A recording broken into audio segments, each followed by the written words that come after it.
பல நேரங்களில் நம்மளுக்கு இருக்கிற ஒரு பெரிய வியாதி ஞாபகம் மறதி இல்லையா?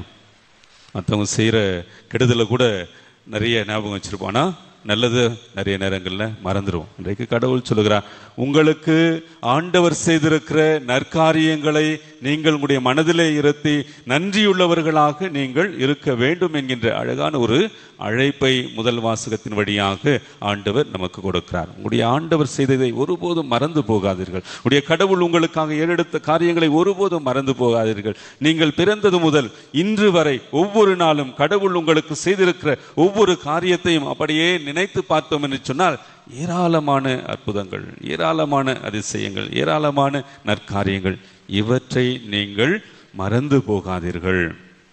இவற்றிற்காக ஆண்டவருக்கு நன்றியுள்ளவர்களாக இருங்கள். எனவே பிரியமானவர்களை சிந்தித்து பார்ப்போம். நமக்கு தனிப்பட்ட விதத்துல என்னுடைய கடவுள் எனக்கு இவற்றையெல்லாம் செய்திருக்கிறார், இப்படியெல்லாம் என்னை வழி நடத்தி இருக்கிறார். என்னுடைய சோதனையின் காலத்துல, என்னுடைய வேதனையின் காலத்துல எனக்கு அருகிலே என்னுடைய கடவுள் இருந்திருக்கிறார்.